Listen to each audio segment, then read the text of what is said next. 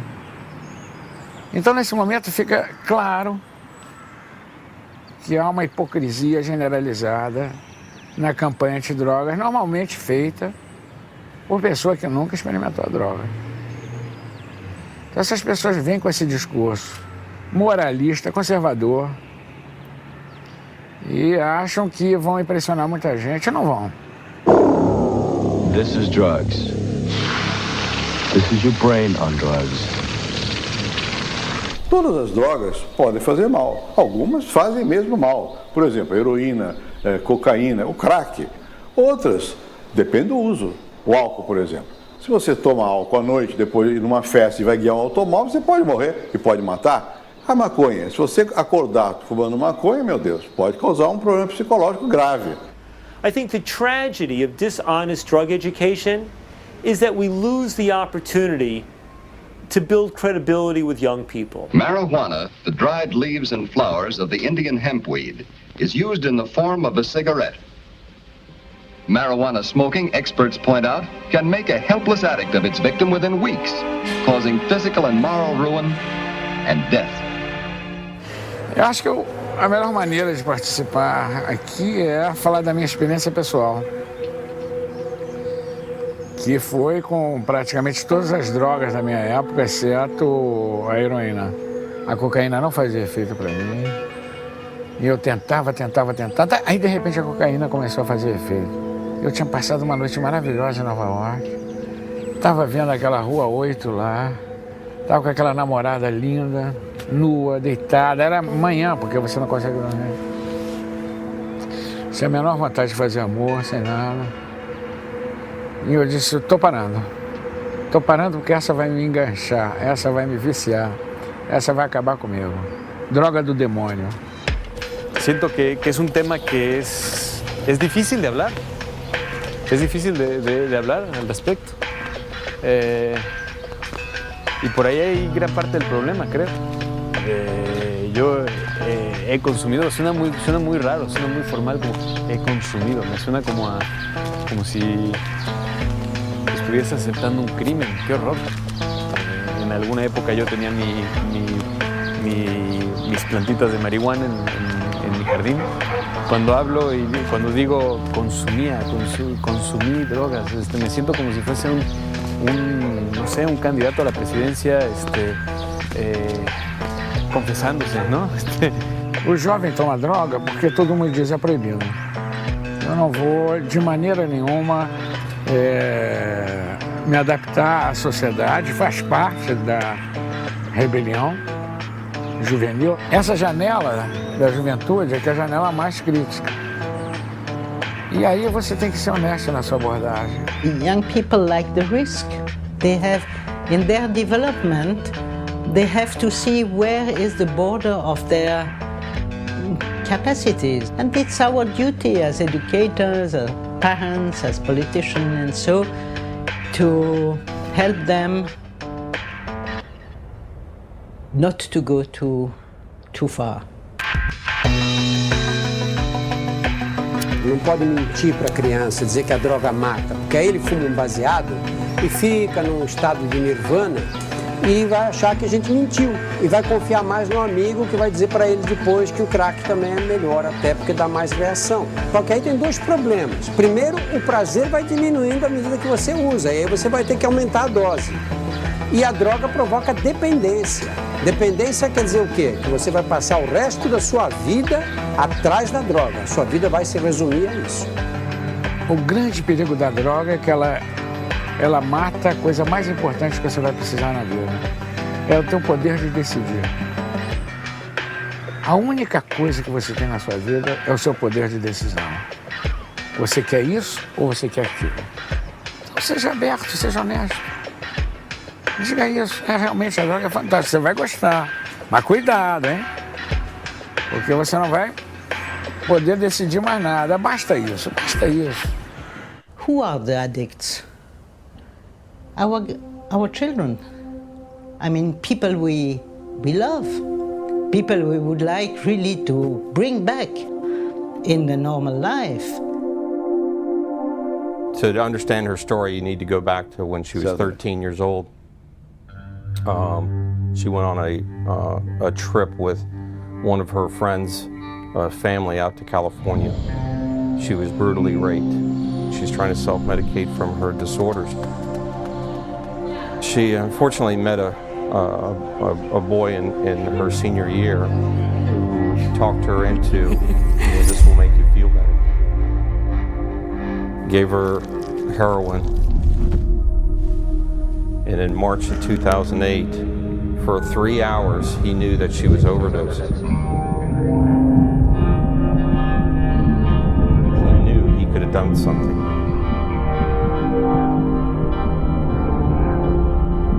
He had every opportunity to save her life, and he didn't. It's hard to say. I don't know what's in his mind.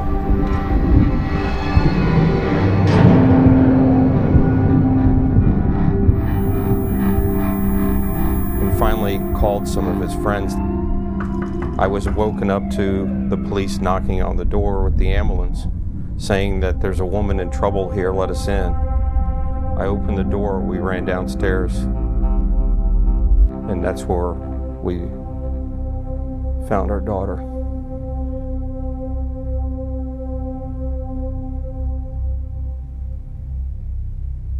My daughter died of a heroin overdose at 19.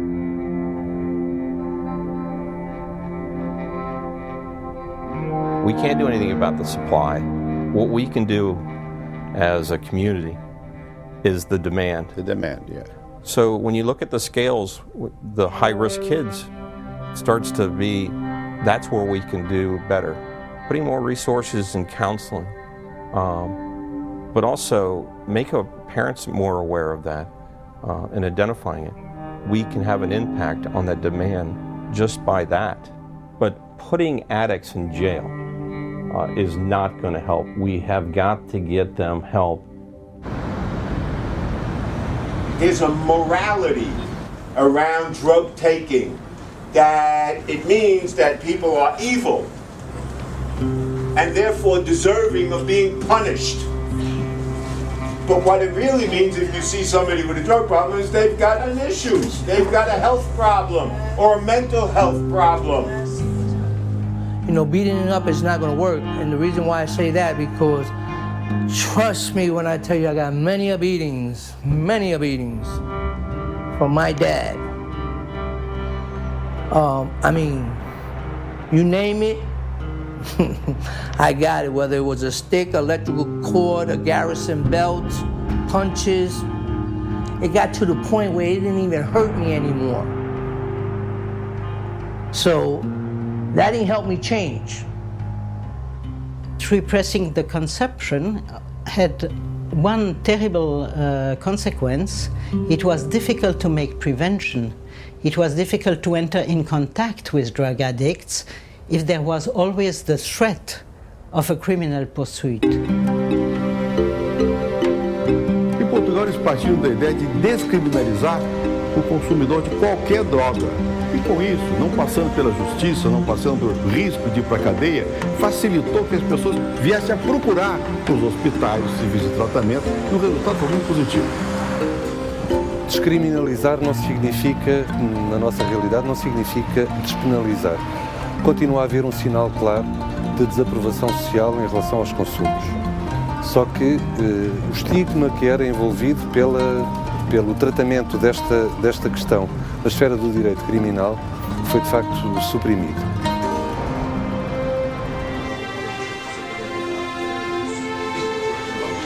Esta tarde aqui em Lisboa foi uma experiência muito marcante, porque nós assistimos à junta de julgamento a respeito de uma pessoa que foi pilhada com heroína. Eu consumia heroína, então houve uma altura, inevitavelmente, em que a polícia viu a heroína na minha posse. fui encaminhado para o centro das Taipas e iniciei o tratamento. 100% de abstinência à volta de 5 meses. O registro desses fatos existe, mas é secreto. A maior parte dos que usam droga querem se safar, querem sair da situação de droga. E que a existência de um caminho que não os leve à cadeia, mas se leve ao tratamento, é positiva. Encoraja as pessoas. Isso aqui é a unidade de tratamento, provavelmente. Este aqui é o serviço de terapias. E o custo desse tratamento aqui é gratuito, totalmente gratuito. Eu penso que talvez seja mais barato tratar as pessoas do que na cadeia. Eu acho que nós, com essa descriminalização, conseguimos que os toxicodependentes, os doentes, se aproximassem do sistema de saúde. E conseguimos que toda a sociedade falasse mais normalmente de um problema que é muito importante, que perturba as famílias, mas que era uma espécie de tabu. Esse é o ponto.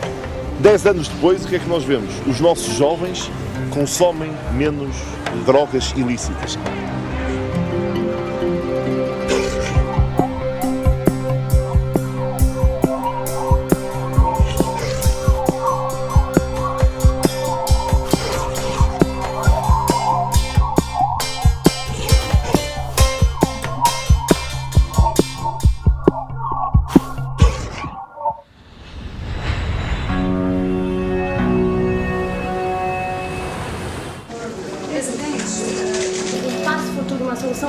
Seria a legalização das drogas, como acontece com o tabaco, com o álcool? Quando você diz descriminaliza, você pergunta, bom, se descriminalizou é a mesma coisa que legalizar? Não é.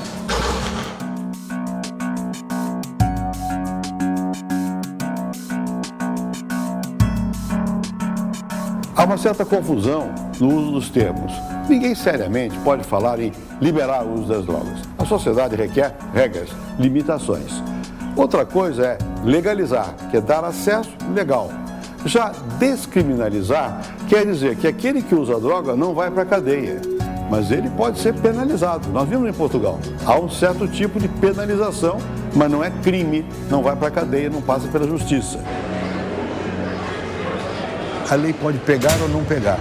E para um sociólogo como eu, o importante não é que a lei exista, é que ela pegue. E para ela pegar tem que ser uma mudança da cabeça das pessoas. Vou dizer com sinceridade, eu tenho dúvidas sobre qual é o melhor caminho. Eu sei que o caminho que ia indo não vai. Agora, que passos dá? Eu acho, presidente, que o nosso país não está preparado para uma legalização. Eu acho que o nosso país precisa muito de educação, de amadurecimento social, cultural. If tomorrow heroin, cocaine is legal, why would you, a non-user, go to the pharmacy and buy some? Yeah. There is no point. So it will not increase the number of users. Ça serait plus facile d'en trouver s'il la légalise, mais après ce serait moins attractif. Moi je trouve que ce serait moins cool de se fumer son stick si c'est légal. There's a movement on now in America in various ways to decriminalize marijuana use. And I think if you did it and you accompany it with a massive education program, a prevention program, the addiction rates could go down. But I think that would not happen. I'd be surprised if that happened with cocaine, crystal meth, or heroin, because they're so addictive. One of the only things about legalizing marijuana that I see as dangerous is the fact that it's a gateway. It's been called a gateway drug, and that could, lead to the widespread use of other drugs. It is an entry drug for one reason, in my view. If you buy the cannabis from the same guy who wants to sell you heroin, he will bring you to buy heroin. This is the danger, and this is the reason why you have really to separate these two markets, to legalize, to organize, to control, but to have the problem of cannabis very close to the problem of cigarette, of alcohol, and so on, and not to allow criminals to be the masters of the cannabis. Legalize the use of marijuana. Get it out of there, tax it. Tax the production just as you do cigarettes. Take it out of the criminal process and let us focus on the drugs that I think are the really damaging ones. E quando nós começamos a ter uma visão um pouco mais avançada a respeito do uso de drogas, quando nós chegamos à conclusão que vale a pena experimentar com uma das drogas, eu acho que essa droga tem que ser obrigatoriamente a maconha, porque é uma droga que causa menos compulsão, e nós vamos tentar regulamentar, procurar aprender como a gente faz isso, e especialmente aprender como convencer as crianças, como ensinar as crianças de que elas não devem usar droga nenhuma. A maior parte dos usuários de droga hoje não usam maconha, 80%. E se a maconha faz um dano equivalente, ou às vezes menor, do que o do álcool, evidentemente é preciso ter um tratamento diferenciado da maconha, uma regulação. Você tem que dizer até que ponto pode, dentro de que momento você pode, até que idade para o uso da maconha, para liberar a polícia, a força repressiva, para combater aquilo que é realmente um perigo, o crime organizado. O crime, se você tirar, tentando legalizar isso, ele simplesmente vai se voltar para outra atividade, sequestro, extorsão, assassinatos, né? I hear that argument all the time, and you know what? Basically, it makes no sense. First, because the drug traffickers are already going into other businesses. They make all this money from drugs. That provides them with the capital to invest in other businesses. La gran lección de Europa es que tenemos que alejarnos de la visión que dice prohibición absoluta o permiso absoluto. Hay en el medio de la prohibición o de la legalización total, hay en el medio posibilidades que no conocemos porque no han sido probadas, porque ha habido la prohibición para pensar y la prohibición para experimentar con posibilidades que no sea o prohibición o legalización. Nós estamos tratando de um processo complexo. É um processo que tem aspectos culturais, tem valores envolvidos, emoção envolvida. Então não adianta você dar uma solução que não venha acompanhada por uma revisão da emoção dos valores. Que políticas vão ser usadas? Que tipo de civilização nós vamos criar? You cannot make a war against drugs without knowing that doing so you are making a war against people. O senhor pensa, ou avalia, como o senhor avalia o relatório da ONU, que num certo momento condena lideranças latino-americanas que pedem a descriminalização da droga? Porque a ONU, na verdade, está com uma posição de guerra às drogas. É guerra. Nós estamos propondo paz. Ora, quem quer guerra não quer quem propõe paz. Nós queremos dizer, olha, vamos pacificar, não é guerrear. Vamos tirar o pessoal da droga. Política de paz não é de rendição. Não é dizer, não, então pode tudo. Não, não. É a política do convencimento, da negociação, da tentativa, do erro, da crença em que o ser humano é capaz de reagir até certo ponto racionalmente. Se você dá alternativas, ele pode ir para as melhores, se você motivá-lo. Eles que estão aqui, eles eram criminosos. Então, meu trabalho é muito focado nesse indivíduo. Se eu quero diminuir a violência, eu tenho que pensar nesse cara. Claro. Porque esse cara é o protagonista.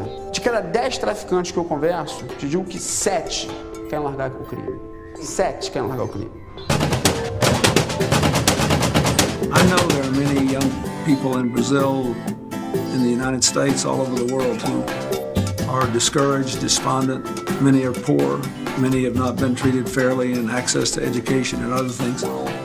But as long as you have your personal freedom, the ability to think, and the ability to control the labors of your body, you have a chance to do better. Don't give that freedom up. That's my message. Don't give your freedom up. It's the most important thing.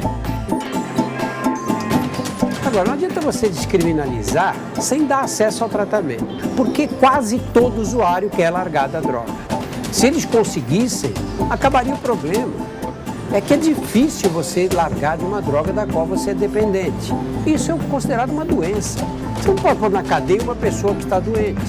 No futuro nós vamos olhar para isso e dizer, olha que absurdo que eles faziam no passado. Pegavam uma pessoa que usava droga e trancavam na cadeia. Pensar num mundo livre de drogas é uma coisa utópica. Não houve até hoje na história. Agora, você pode reduzir o dano que a droga causa às pessoas e à própria sociedade. And the whole point I make with this issue, if you can't control drug use in a maximum security prison, how could you control drugs in a free society?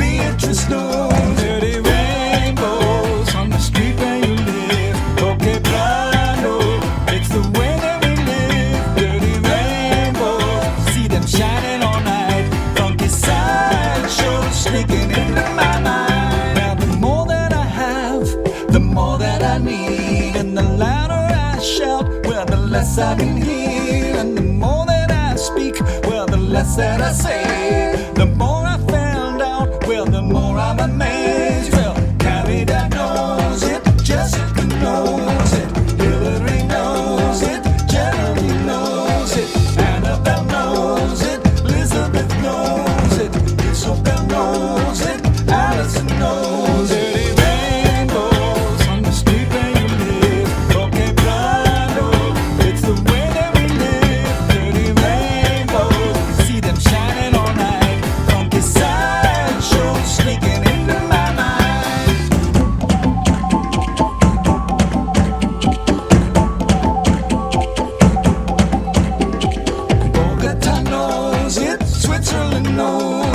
Amsterdam knows it, Montreal knows it, Baltimore knows it, Monterey knows it, Rocinha knows it, Washington knows it. Dirty rainbows on the street where you live. Okay, Brando, it's the way that we live. Dirty rainbows, see them shining all night. Funky sideshows sneaking into my mind.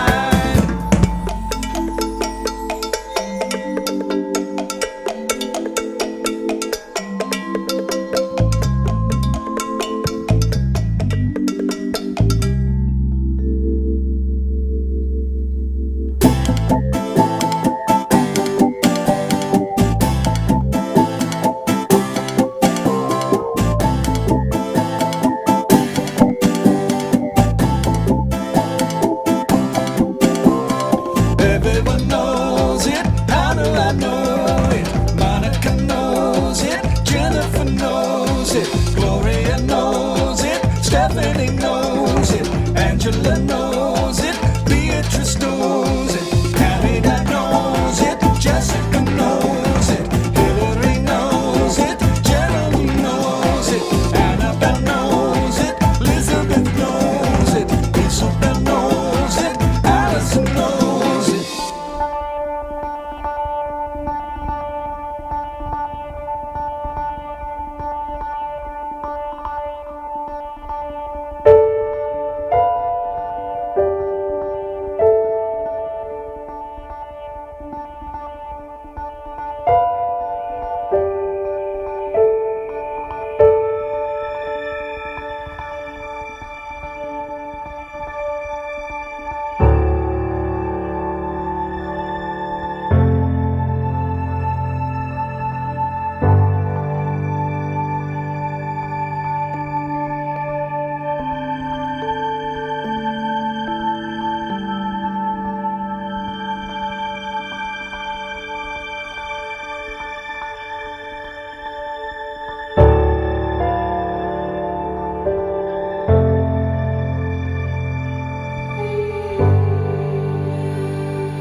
So